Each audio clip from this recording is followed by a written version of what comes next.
The Great Gatsby by F. Scott Fitzgerald. Episode 5. Narrated by Wormhole Podcast. Chapter 8. Adaptation of The Great Gatsby. I couldn't sleep at all that night. The foghorn was groaning on the sound, and I tossed and turned, half sick, caught between grotesque reality and frightening dreams. Toward dawn, I heard a taxi pull up Gatsby's drive, and I jumped out of bed. I felt I had something important to tell him, something to warn him about. Morning would be too late. Crossing his lawn, I noticed his front door was still open. Gatsby was leaning against a table in the hall, looking heavy with dejection. "Nothing happened," he said, his voice weak. I waited, and around 4 o'clock she came to the window, stood there for a minute, and then turned out the light. His house felt enormous that night, like a maze of lost hopes. We hunted through the great rooms for cigarettes, pushing aside curtains that felt like pavilions. There was dust everywhere, and the rooms smelled musty, like they hadn't been used in days. I found 2 stale cigarettes in a humidor on an unfamiliar table. Throwing open the French windows of the drawing room, we sat smoking into the darkness. "You ought to go away," I said, trying to sound casual. "It's pretty certain they'll trace your car." "Go away now, old sport?" Gatsby looked shocked. "Go to Atlantic City for a week, or up to Montreal." But he wouldn't even consider it. He couldn't leave Daisy until he knew what she was going to do. He was clutching at some last hope, and I couldn't bear to shake him free. That night, Gatsby began to tell me the strange story of his youth with Dan Cody. He wanted to talk about Daisy. "She was the first nice girl I ever knew," he said. He recounted how he'd met her when he was penniless and just a young man without a past. He was amazed by her beautiful house and the aura it carried. It felt more than just a home. It was alive with memories, romance, and excitement. He revealed how he had taken Daisy's hand one still October night. He had no real right to touch her, but he let her believe he was someone like her, a person who could take care of her. He didn't have a comfortable family standing behind him, but what he didn't realize was that he had committed himself to chasing a grail. Gatsby knew Daisy was extraordinary, but he didn't fully grasp just how extraordinary a nice girl could be. When she vanished back into her rich life, he felt lost. Gatsby told me more about their reunion. It was Daisy who seemed breathless, who felt betrayed. Her porch glowed with luxury, and Gatsby kissed her, overwhelmed by her beauty. "I can't describe how surprised I was to find I loved her, old sport," he admitted. He even hoped she might throw him over, but she didn't. They were both in love. He told me about the last afternoon before he was sent abroad. They held each other close in a quiet moment, unaware of what the future held. Then he went off to war. He did well, quickly rising to captain, but Daisy's letters soon filled him with nervous despair. She wanted to see him, to be reassured. Daisy was young and surrounded by wealth, but she felt something was missing. As spring approached, Tom Buchanan arrived in Daisy's life. He was a handsome, confident man, and Daisy was flattered. As dawn broke over Long Island, Gatsby turned to me. "I don't think she ever loved him," he said, looking at me challengingly. "He made her feel frightened, made me seem like a cheap scam." He sat down gloomily, and I could sense his pain. Maybe she loved him, just for a minute, when they were first married. And maybe she loved me too. Do you see? Gatsby had returned from the war, and Daisy had moved on to her life with Tom. He wandered the streets of Louisville, recalling moments they had shared. He left feeling like he had lost something precious. It was 9 o'clock when we finished breakfast and went out onto the porch. There was an autumn chill in the air. The gardener approached me. "I'm going to drain the pool today, Mr. Gatsby," he said. "Don't do it today," Gatsby replied. "You know, old sport, I've never used that pool all summer." I looked at my watch. 12 minutes to my train. I didn't want to go to the city. I missed Gatsby already. After a pause, I said, "I'll call you up." "Do, old sport. I'll call you about noon," I promised. As we walked down the steps, Gatsby said, "I suppose Daisy'll call too."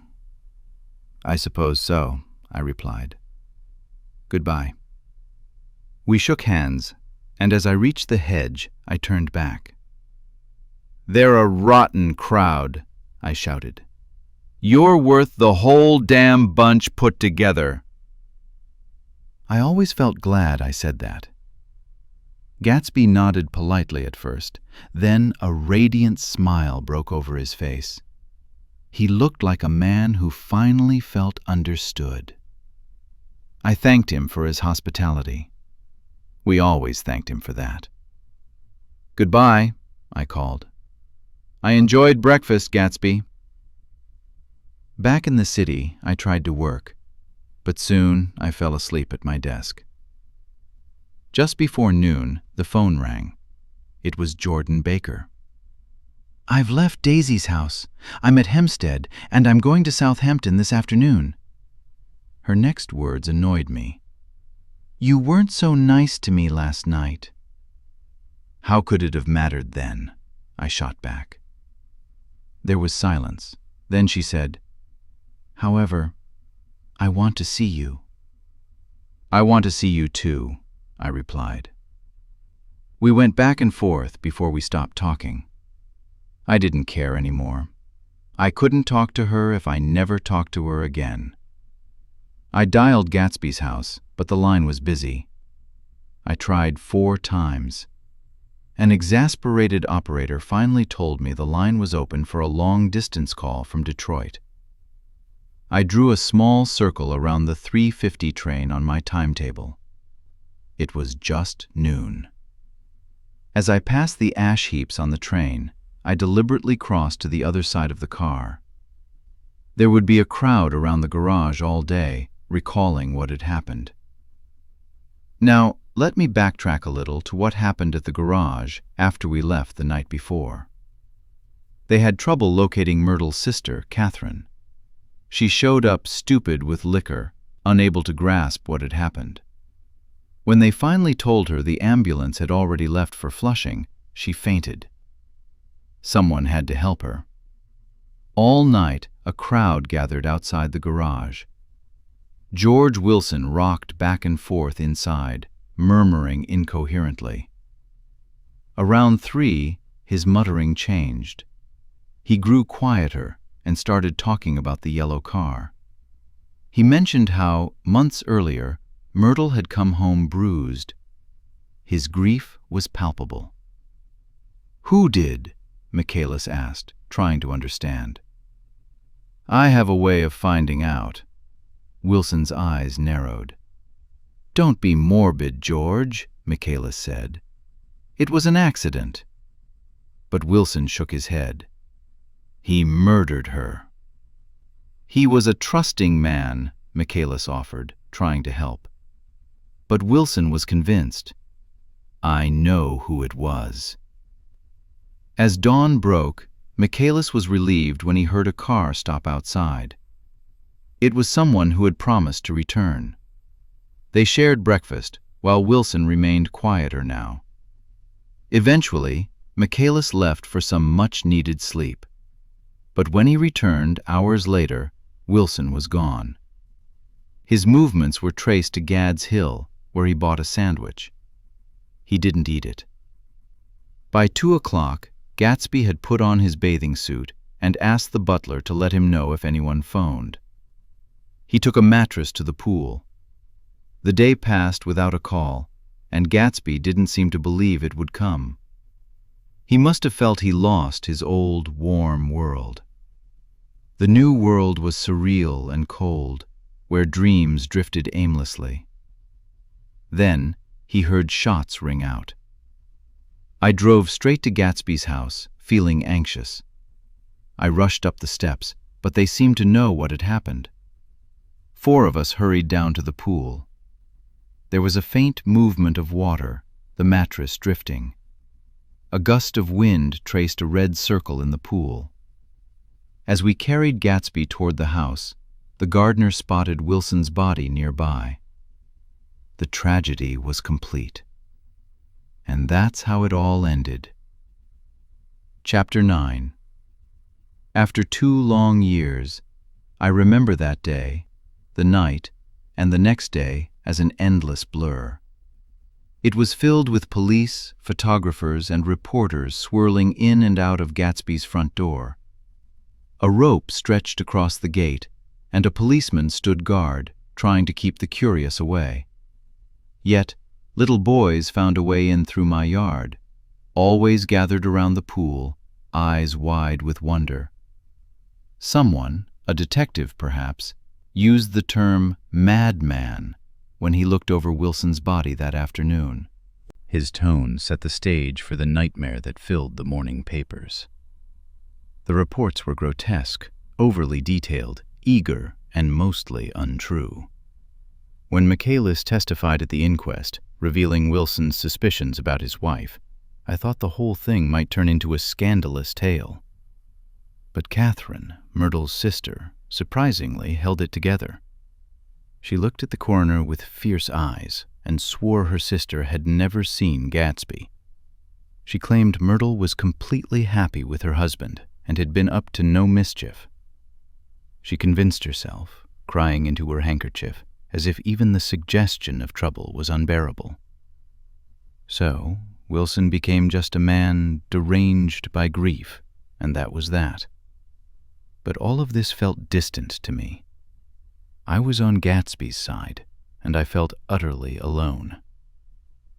From the moment I called West Egg with the terrible news, all inquiries about Gatsby and every practical question fell to me. At first I was surprised, confused. But as Gatsby lay still in his home, not moving or speaking, a sense of responsibility washed over me. No one else cared, at least not with the personal interest I felt he deserved. I called Daisy half an hour after we found him. I did it instinctively, without hesitation. But she and Tom had left early that afternoon, taking their bags with them. Left no address? I asked. No. Will they be back? No. Any idea where they are? How I could reach them? I don't know. Can't say. I felt a desperate need to do something for Gatsby. I wanted to go into the room where he lay and reassure him. I'll get somebody for you, Gatsby. Don't worry. Just trust me. Meyer Wolfsheim's name wasn't in the phone book. The butler gave me his office address, and I called information, but by the time I got it, it was long after 5, and no one answered. Will you ring again? I pleaded. I've rung them 3 times, the butler replied unhelpfully. It's very important. Sorry, I'm afraid no one's there. I went back to the drawing room, feeling overwhelmed by the official people suddenly crowding it. They pulled back the sheet covering Gatsby, looking down at him with cold, unfeeling eyes. My mind echoed his silent protest. Get somebody for me, old sport. You've got to try hard. Someone began to ask me questions, but I broke away, rushing upstairs. I rifled through Gatsby's desk. He had never told me for sure that his parents were dead. But there was nothing there, except a picture of Dan Cody staring down at me in silence. The next morning, I sent the butler to New York with a letter to Wolfsheim. I urged him to come out on the next train, but I wrote that request with a sense of futility. I thought surely he'd come when he saw the papers, just as I was certain Daisy would wire me before noon. But neither came. All that arrived were more police, photographers, and reporters. When the butler returned with Wolfsheim's letter, I felt a surge of defiance. It was as if Gatsby and I were in this together, against them all. Dear Mr. Carraway, it read, this has been one of the most terrible shocks of my life. I hardly can believe it's true. Such a mad act should make us all think. I cannot come down now, as I'm tied up in some very important business and cannot get mixed up in this thing. If there's anything I can do later, let me know. I hardly know where I am when I hear about a thing like this and am completely knocked down and out. Yours truly, Meyer Wolfsheim. And then, hastily written beneath, let me know about the funeral, etc. Do not know his family at all. When the phone rang that afternoon, I thought it was finally Daisy calling. But the voice on the line was thin and unfamiliar. This is Slagle speaking. Yes? Hell of a note, isn't it? Get my wire? There haven't been any wires. Young Park's in trouble, he rushed. They picked him up when he handed the bonds over the counter. They got a circular from New York giving them the numbers just 5 minutes before. What do you know about that, hey? You never can tell in these hick towns. Hello? I interrupted breathlessly. This isn't Mr. Gatsby. Mr. Gatsby's dead. There was a long silence on the other end, followed by a shocked exclamation, then a quick squawk as the line went dead. I think it was on the third day that a telegram arrived, signed by Henry C. Gatz from some town in Minnesota. It simply said he was leaving immediately and requested to postpone the funeral until he arrived.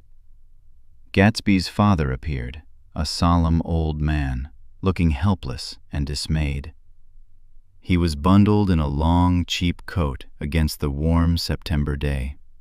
His eyes leaked with emotion, and when I took his bag and umbrella, his trembling fingers fumbled at his sparse gray beard. He looked on the verge of collapse, so I led him into the music room and made him sit down. I sent for something to eat, but he wouldn't touch it. A glass of milk spilled from his shaking hands. I saw it in the Chicago newspaper, he murmured. It was all in the Chicago newspaper. I started right away. I didn't know how to reach you, I said gently. His eyes darted around the room, lost. It was a madman, he insisted. He must have been mad. Wouldn't you like some coffee? I urged. I don't want anything. I'm all right now, Mr. Carraway. Well, I'm all right now. Where have they got Jimmy? I took him into the drawing room where his son lay. I left him there, and soon little boys appeared at the steps, looking into the hall. When I told them who had arrived, they reluctantly wandered away. After a little while, Mr. Gatz came out of the room, mouth ajar, face flushed, tears leaking from his eyes. He had reached an age where death no longer shocked him. As he looked around, he began to mix grief with awe at the grandeur of the hall and Gatsby's possessions. I helped him to a bedroom upstairs. While he took off his coat and vest, I explained all arrangements had been postponed until his arrival. I didn't know what you'd want, Mr. Gatsby. Gatz is my name. Mr. Gatz, I thought you might want to take the body west. He shook his head. Jimmy always liked it better down east. He rose up to his position in the east. Were you a friend of my boy's, Mr.? We were close friends. He had a big future before him, you know. He was only a young man, but he had a lot of brain power here. He tapped his head impressively. I nodded, feeling uncomfortable. If he'd lived, he'd have been a great man, a man like James J. Hill. He'd have helped build up the country. That's true, I said uncomfortably. He fumbled with the embroidered coverlet, trying to pull it from the bed, and lay down stiffly, instantly asleep. That night, a frightened voice called, demanding to know who I was before revealing his name. This is Mr. Carraway, I said. Oh, he sounded relieved. This is Klipspringer. I felt relief, thinking he might be a friend at Gatsby's grave. I wanted to keep the funeral quiet, avoiding a spectacle. The funeral's tomorrow, I said. 3 o'clock, here at the house. I wish you'd tell anyone who'd be interested. Oh, I will, he hastily replied. Of course, I'm not likely to see anybody, but if I do... His tone made me suspicious. Of course you'll be there yourself. Well, I'll certainly try. The fact is, well, I'm staying with some people up here in Greenwich, and they rather expect me to be with them tomorrow. In fact, there's a sort of picnic or something. Of course, I'll do my very best to get away. I couldn't hold back an incredulous, huh. He must have heard me because he continued nervously. What I called about was a pair of shoes I left there. I wonder if it'd be too much trouble to have the butler send them on. You see, they're tennis shoes, and I'm sort of helpless without them. My address is care of B.F. I didn't hear the rest. I hung up. After that, I felt shame for Gatsby. A gentleman I called implied Gatsby got what he deserved. That was my fault, because he was one of those who sneered at Gatsby while drinking his liquor. I should have known better. On the morning of the funeral, I went to New York to see Meyer Wolfsheim. I couldn't reach him any other way. The door I pushed open was marked the Swastika Holding Company, and at first it seemed empty. When I shouted, "Hello," multiple times without a response, an argument broke out behind a partition. Soon, a lovely Jewess appeared, scrutinizing me with hostile eyes. "Nobody's in," she said. "Mr. Wolfsheim's gone to Chicago." The first part was obviously untrue. Someone had started to whistle "The Rosary" inside. "Please say that Mr. Carroway wants to see him." "I can't get him back from Chicago, can I?" At that moment, Wolfsheim's unmistakable voice called, "Stella," from behind the door. "Leave your name on the desk," she snapped. "I'll give it to him when he gets back." "But I know he's there." She stepped toward me, hands on her hips. "You young men think you can force your way in here any time," she scolded. "We're sick and tired of it. When I say he's in Chicago, he's in Chicago." I mentioned Gatsby.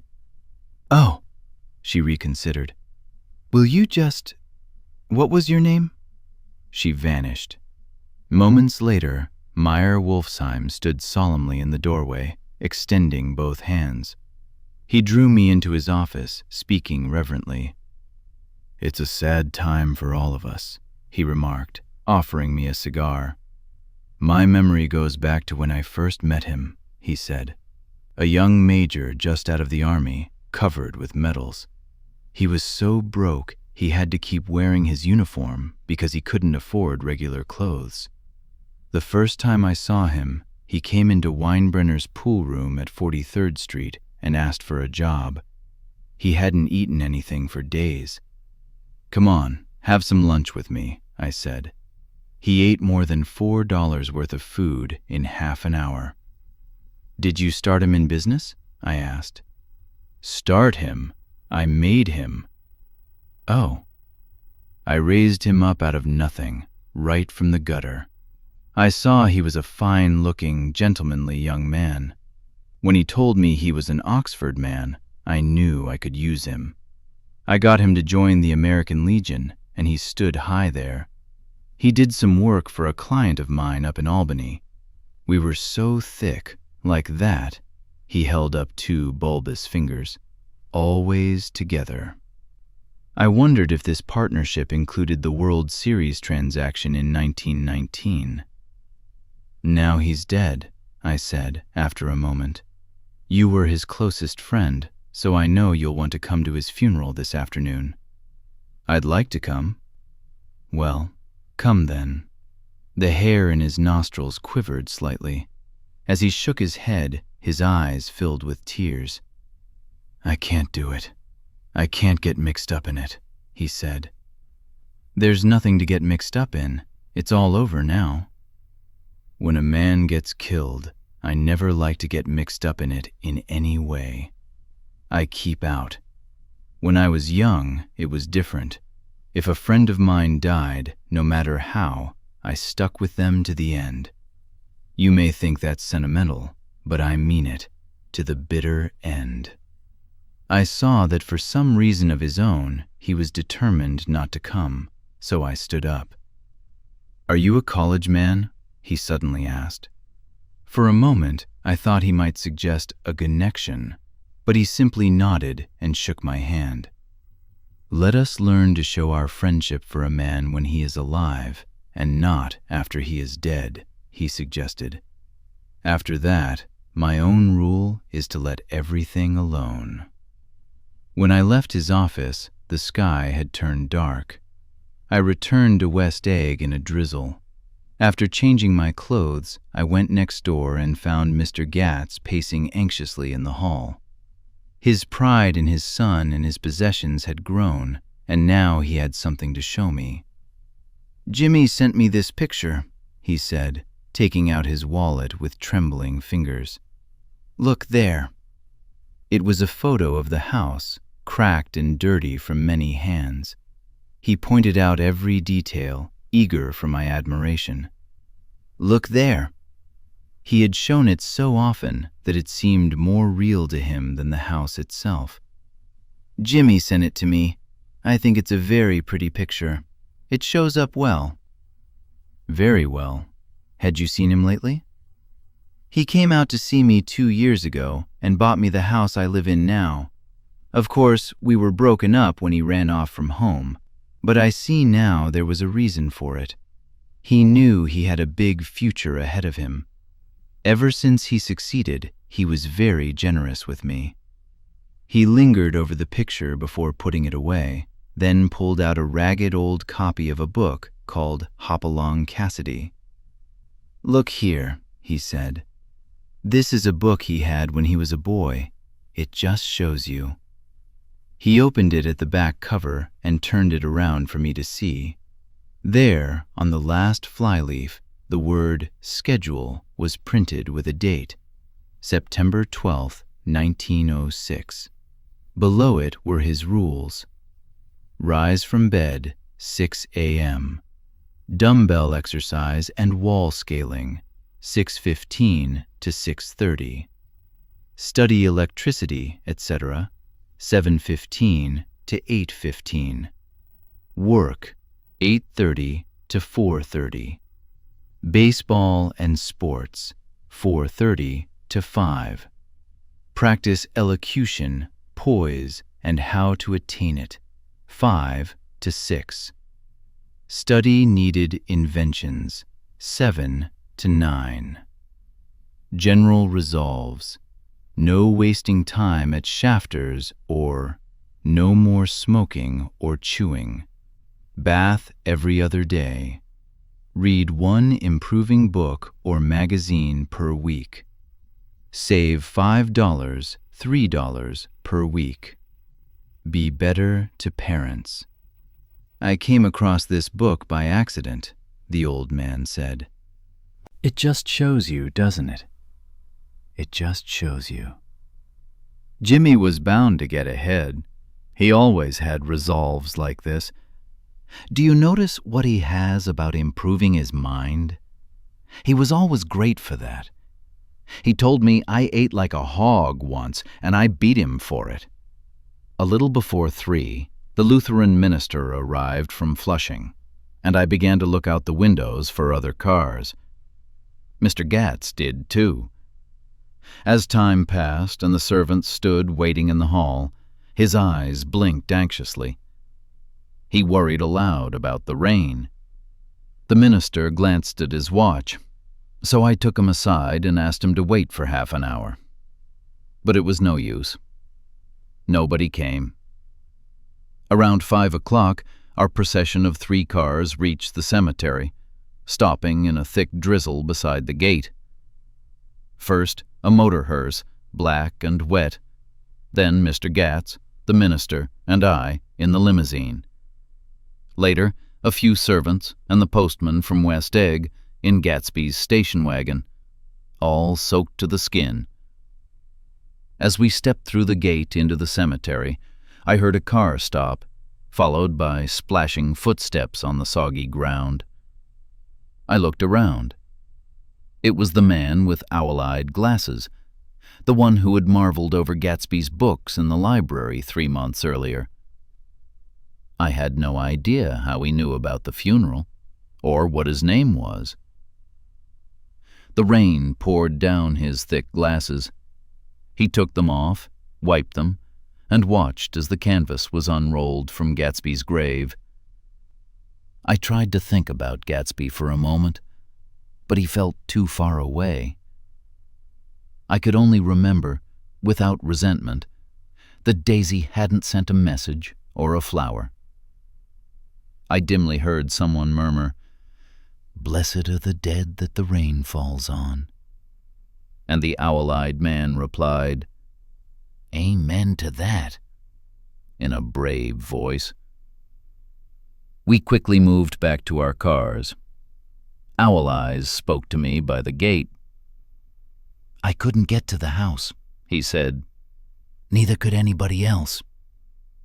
"Go on. My God. They used to go there by the hundreds."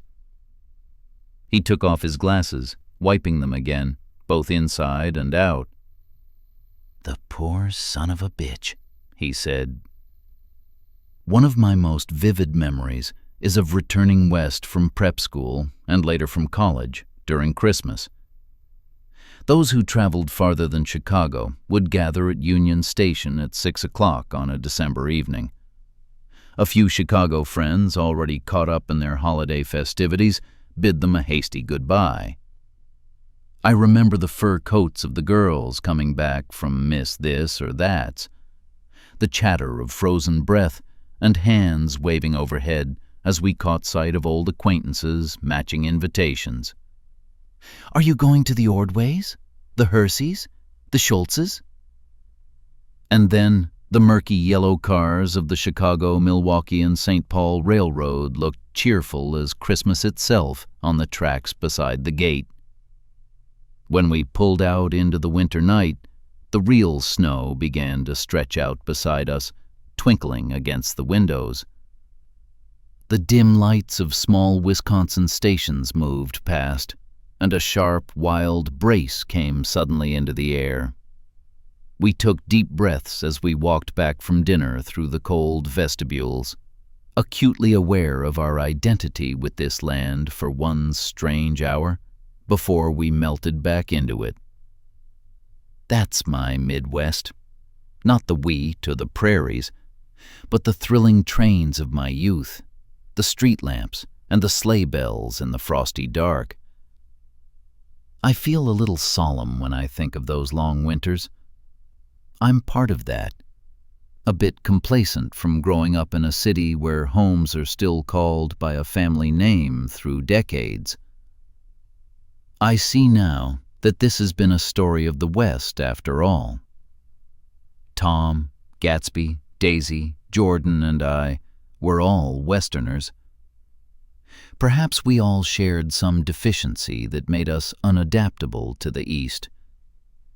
Even when the East excited me, even when I felt aware of its superiority to the bored, sprawling towns beyond the Ohio, I sensed a distortion. West Egg especially figures in my more fantastic dreams. I see it as a night scene, like a painting by El Greco. Houses that are both conventional and grotesque, crouching under a sullen sky and a dull moon. In the foreground, 4 solemn men in dress suits walk along the sidewalk with a stretcher carrying a drunken woman in a white evening dress. Her hand, dangling over the side, sparkles cold with jewels. Gravely, they turn into a house. The wrong house. But no one knows her name, and no one cares. After Gatsby's death, the East haunted me, distorted beyond my vision. So when the blue smoke of brittle leaves filled the air, and the wind stiffened the wet laundry on the line, I decided to return home. There was one thing left to do before I left, an awkward, unpleasant task that perhaps should have been left alone. But I wanted to leave things in order, not just trust the sea to wash away my refuse. I saw Jordan Baker and discussed what had happened between us and afterward. She was perfectly still, listening in a big chair. Dressed to play golf, she looked like a good illustration. Her chin raised, her hair like an autumn leaf, her face matching the same brown tint as the glove on her knee. When I finished, she told me, without comment, that she was engaged to another man. I doubted it, though there were several men she could have married at a nod. I pretended to be surprised. For a moment, I wondered if I was making a mistake, but then quickly decided against it and stood to say goodbye. "Nevertheless, you did throw me over," Jordan said suddenly. "You threw me over on the telephone. I don't care about you now, but it was a new experience for me, and I felt a little dizzy for a while." We shook hands. "Oh, and do you remember," she added, "a conversation we had about driving a car?" "Why, not exactly." "You said a bad driver was only safe until she met another bad driver? Well, I met another bad driver, didn't I? I mean, it was careless of me to make such a wrong guess. I thought you were rather honest, straightforward. I thought it was your secret pride." "I'm 30, I replied. "I'm 5 years too old to lie to myself and call it honor." She didn't answer. Angry, half in love with her, and tremendously sorry, I turned away. One afternoon, late in October, I saw Tom Buchanan. He walked ahead of me along Fifth Avenue, alert and aggressive. His hands were slightly out from his body, as if to fend off interference. His head moved sharply, adapting to his restless eyes. Just as I slowed to avoid overtaking him, he stopped, frowning into the windows of a jewelry store. Suddenly he saw me and walked back, extending his hand. "What's the matter, Nick? Do you object to shaking hands with me?" "Yes, you know what I think of you." "You're crazy, Nick," he replied quickly. "Crazy as hell. I don't know what's the matter with you." "Tom," I asked, "what did you say to Wilson that afternoon?" He stared at me, speechless. I knew I had guessed right about those missing hours. I started to turn away, but he stepped after me, grabbing my arm. "I told him the truth," he said. "He came to the door while we were getting ready to leave. When I sent down word that we weren't in, he tried to force his way upstairs. He was crazy enough to kill me if I hadn't told him who owned the car. His hand was on a revolver every minute he was in the house." He broke off defiantly. "What if I did tell him? That fellow had it coming to him. He threw dust in your eyes, just like he did in Daisy's, but he was tough. He ran over Myrtle like you'd run over a dog and never even stopped his car." I had nothing to say, except the unutterable fact that it wasn't true. And if you think I didn't suffer, look here. When I went to give up that flat and saw that damn box of dog biscuits sitting there, I sat down and cried like a baby. By God, it was awful. I couldn't forgive him or like him, but I could see that what he had done seemed entirely justified to him. It was all careless and confused. They were careless people, Tom and Daisy. They smashed up things and creatures, then retreated back into their money or their vast carelessness, letting others clean up the mess they had made. I shook hands with him. It felt silly not to, for I suddenly felt I was talking to a child. Then he went into the jewelry store to buy a pearl necklace, or perhaps just cuff buttons, free from my provincial squeamishness forever. Gatsby's house was still empty when I left. The grass on his lawn had grown as long as mine. One of the taxi drivers in the village never took a fare past the gate without stopping for a minute to point inside. Perhaps he drove Daisy and Gatsby over to East Egg the night of the accident. Maybe he made up his own story about it.